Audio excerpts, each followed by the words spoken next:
Lakers bounce back in a big way. They roll the T-Wolves. Luka Magic was incredible. We'll get to him in a moment. AR and Rui had big nights.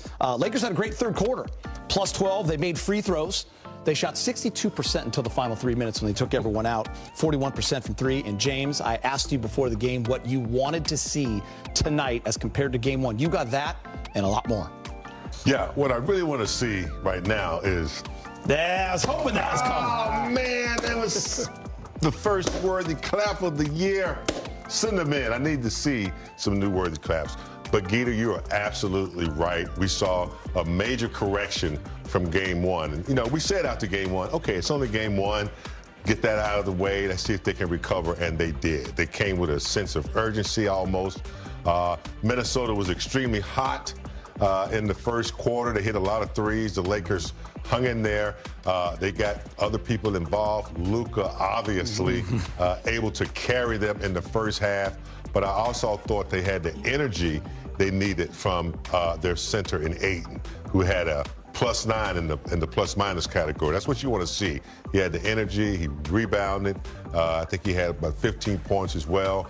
But the energy really changed when Marcus Smart came in the game. It's amazing how contagious energy is. He dove on the floor a couple times. Then Vanderbilt came in with his presence. And but I thought the key tonight was, and I talk about him all the time, was Rui. He only got a couple rebounds, but you know his activity offensively being a threat. I just thought that the third quarter, Gita, you said they corrected that from the first game. They came out focused, and their defense in the second half was very, very good. They didn't allow them to get easy buckets. They didn't allow offensive rebounds, as we thought Minnesota would present that type of threat. I was pretty impressed with the connectedness of the team in the second half. Brez, hold your thoughts. A happy big game is good for the post-game show. DeAndre Ayton with Mike Trudell. Roll those shoulders. All right, DeAndre Ayton, you get your first victory as a Laker, and Minnesota took the lead early. You guys really had to use a lot of force to get back into it. What did it take tonight? Just trusting Luka, trusting the coaches, following the task at hand. Mainly coming in tonight, we wanted to just protect the paint, not give them easy ones. And you know, they made some tough shots, but we was making our shots as well. And we tried to get back on defense. It was killing us early in the transition, you know, getting the ball out early and getting down the floor. So we started to pick up on that end. You know, just made some adjustments quickly. And, you know, it was like a playoff game almost, you know, the amount of adjustments we did on the defensive end, you know, just to get back in the game. DeAndre, you had a couple of big dunks inside in the second half. Things seemed to open up with Luka and Austin scoring on the perimeter. What did you see from your guards tonight? Man, they were on fire. You know, I just truly appreciate their craft. You know, just how crafty they are by themselves as well. But, you know, just getting that guy off them a little bit, you know, opens up the floor for everybody and me rolling to the rim. So, you know, it's almost like picking your poison and, you know, them dudes went off. DeAndre, what adjustment did you guys make at halftime defensively? It looked like you made an impact there.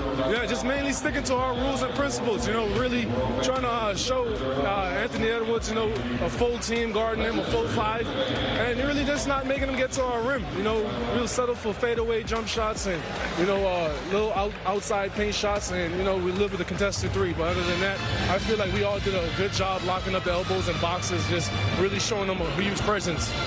And then last one for you, head to your first Laker road game now in the regular season up in Sacramento. What's going to be the key for you? Mainly just staying consistent, being together and just playing defense, putting defense first to create our offense. Appreciate it, DeAndre. Thank you so much. All right. Happy for DeAndre Ayton, had a great game, but I want to start with Luka, guys. Most points ever scored through two games, through the first two games in Laker history, passing Jerry West, is Luka Doncic. He has 92 points, 23 rebounds, and 17 assists. You look at it right there. 1969, Brez was just a thought at that point. It was -2. Jerry West had 81. Luka with 92. Luka, he had really nice rhythm. He knew when it was time for him to shoot and get his, and when to find Ayton, when to find Reeves, when to make the pass that led to the pass that led to the bucket. I feel like his orchestration of the entire game was just so much fun to watch. And he had a killer three over Jaden McDaniels in that fourth quarter that really made sure the game was out of reach. He's 3 assists shy of averaging a triple-double. He missed it by 1 in game one right. and 2 tonight. James, I think what's even more incredible is he did this on 23 shots. Yeah. efficient. Efficient and very smart in his selection of shots, not forcing the issue, taking advantage of mismatches. He played smart, he played wise. He didn't try to force the issue. He realized when he needed to get other people involved. You're just a mastermind when you have that kind of professor out there on the court. So I want to talk AR and Rui. The combination of 48 points on 19 of 28. AR was 25 and 11 and 7. But let's start with Rui, Brez, because we talked a lot about with LeBron James being out, he has to be consistently that number 3 guy. And Dwayne Wade, it was like he was in our studio the last few days. He talked about Rui only having 6 shots. You mentioned in the pregame show, all were from 3 in that first game. Different story tonight. He was aggressive. He had the volume. He got to his spots. He didn't settle. That's what we want from Rui. He was phenomenal tonight. Yeah, to continue James' metaphor, I think Rui was playing the saxophone out there tonight. Whenever, nicely, too. Whenever Luka was finding him. Rui, inside the arc tonight, so we're talking 2-point shots, 8 for 9. Really impressed by Rui tonight in the second game of the season. And still, with only 2 rebounds, he still gets a plus 11. I'm going to pay close attention to that this year, because sometimes you don't have to score or get a lot of numbers to still have an impact on the game. That means that he was going after them still, but he just wasn't getting them. So I just love the way he played his game tonight. I think he knew he had to be impactful, physical, and, you know, knock down a variety of shots to 3 to mid-range, and he done it well. James, last year ended abruptly to the Minnesota Timberwolves in 5 games. And we tipped our hat to the T-Wolves. They were more physical. They were better defensively. They attacked the Lakers. They were confident. The size. The Lakers tonight, even without Jackson Hayes as a backup big, going to Vando as the center, middle of that third. We talked about how Vando and Marcus Smart changed the game.